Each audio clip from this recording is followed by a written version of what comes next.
আসসালামু আলাইকুম ফ্রেন্ডস, কেমন আছো তোমরা সবাই? আশা করি খুব ভালো আছো। আলহামদুলিল্লাহ, আমিও অনেক ভালো আছি। আজকে তোমাদের সঙ্গে আবারও একটা ওয়ালমেটের ভিডিও শেয়ার করতে চলে এসেছি। আজকের ওয়ালমেটটা কিন্তু আরও একটু বেশি সুন্দর হবে। আজকে আমি ওয়ালমেটটা বানানোর জন্য একটা গোল কার্ডবোর্ড নিয়ে নিয়েছি, আর এটা খুব সুন্দর করে আমি কালার করে নিচ্ছি। কালারটা খুব বেশি লালও করিনি, আবার একটু খুব বেশি খয়েরিও করিনি, মাঝামাঝি করে নিয়েছি কালারটা।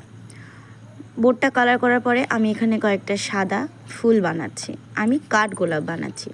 কাঠগোলাপ বানানো কিন্তু খুবই সহজ। পাপড়িগুলোকে ঠিক এইভাবে ছোট ছোট করে বানিয়ে নিতে হবে, তারপরে একটার সঙ্গে একটা জয়েন করে নিতে হবে।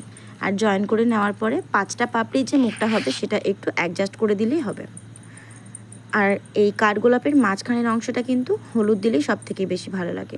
তো ফুলগুলো আমার বানানো হয়ে গেছে। আমি এখানে ফুলটা বসানোর জন্য এই আঠা নিয়ে ফুলের যে ডালপালাগুলো হবে সেটা কিন্তু ডিজাইন করে নিচ্ছি। ফুলের ডালপালাগুলো আগে থেকে আঠা দিয়ে ডিজাইন করলে কিন্তু ক্লে দিয়ে সেটাকে পুরোপুরিভাবে কমপ্লিট করতে খুব বেশি সুবিধা হবে। আমি আঠা দিয়ে আগে গাছটাকে আঁকিয়ে নিয়েছি, তারপরে এইভাবে সবুজ কালারের ক্লে দিয়ে লম্বা লম্বা করে ডালপালাগুলোকে বসিয়ে দিচ্ছি। ডালপালা বসানো হয়ে গেলে আমি এখানে ফুলগুলোকেও লাগিয়ে নেব। ফুলগুলো খুব সহজেই কিন্তু লাগিয়ে নিতে পারবে তোমরা ঠিক এইভাবে। আর এরকম করে যদি তোমরা ওয়ালমেট বানিয়ে ঘরে সাজিয়ে রাখো, যে কেউ কিন্তু সবসময় কোনো সময় বাড়িতে এসে কোনো গেস্টও যদি আসে তাদের কিন্তু দেখতে এগুলো খুব ভালো লাগবে। আর এটা ঘরে সাজিয়ে রাখলে একদম অন্যরকম লাগে, ঘরের কিন্তু লুকটাই পুরো চেঞ্জ হয়ে যায়। আমি অনেক রকমের ওয়ালমেট বানিয়েছি, সেগুলো তোমাদের সঙ্গে সবটাই শেয়ার করেছি। আর বাকি দিনে আমি যে ওয়ালমেটগুলো বানাবো সেগুলোও শেয়ার করব। আর তোমরা যদি ক্লে দিয়ে অন্য রকমের ভিডিও দেখতে চাও, কোনো সিনারি বা আরও অন্য কিছু, সেগুলো কমেন্টে আমাকে জানাবে। আমি সেই ধরনের কিছু বানিয়ে তোমাদের সঙ্গে শেয়ার করব, যাতে করে তোমরাও শিখতে পারো খুব সহজে। আর আমি এখানে স্ট্রবেরি বানিয়ে নিয়েছি। স্ট্রবেরিগুলো কিন্তু বানিয়ে যে উপরের দিকটা একটু সরু থাকে সেটা কিন্তু উপরে থাকবে, আর নিচের দিকটা কিন্তু ডালের উপরে বসাতে হবে, তাহলে কিন্তু স্ট্রবেরি শেপটা একেবারে পারফেক্টলি আসবে।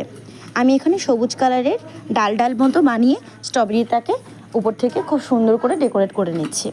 আমার এখানে স্ট্রবেরিটা বানানো হয়ে গেছে। তোমরা চাইলে এখানে ব্ল্যাক কালারের কোনো পেন্সিল বা স্কেচ পেন নিয়ে কিন্তু একটু ডিজাইন করে দিতে পারো। তবে আমি এখানে একটুখানি একটা ক্লের যে টোলগুলো থাকে সেটা সাজিয়ে কিন্তু আমি একটু ছোট ছোট ছিদ্র করে দিয়েছি, যাতে স্ট্রবেরিটা দেখতে পুরোপুরি সুন্দর লাগে। সব সময় কিন্তু ফুল এবং ফল তোমরা যেটাই বানাবে সেগুলো কিন্তু বসিয়ে নেওয়ার পরেই পাতাগুলো লাগাবে, তাহলে কিন্তু বেশি সুবিধা হবে। না হলে আগে থেকে পাতা লাগালে কিন্তু ফুল বসাতে গেলে পাতাগুলো ঢেকে যাবে, আর তখন দেখতে ভালো লাগবে না। তো আমি এখানে এই স্ট্রবেরি গায়ের উপরে একটু ছিদ্র করে দিচ্ছি। আর এখানে আরও একটা কাজ আমি করে নিয়েছিলাম, যেটা তোমাদের সঙ্গে শেয়ার করে নিই, তবে দেখলেই বুঝতে পারবে। স্ট্রবেরিগুলো কিন্তু বসানোর পরে আমার কাছে যে রঙটা ছিল তুলির সাহায্যে সেই রঙ দিয়ে ফুলগুলো আর স্ট্রবেরির যে উপরের অংশটা সেটা কিন্তু একটু ডিপ কালার করে নিয়েছি, যাতে এটা কিন্তু একেবারে অরিজিনাল স্ট্রবেরির মতোই দেখতে লাগছে। তো আজকের ওয়ালমেটটা কেমন লাগলো অবশ্যই কমেন্টে জানাতে কিন্তু ভুলবে না।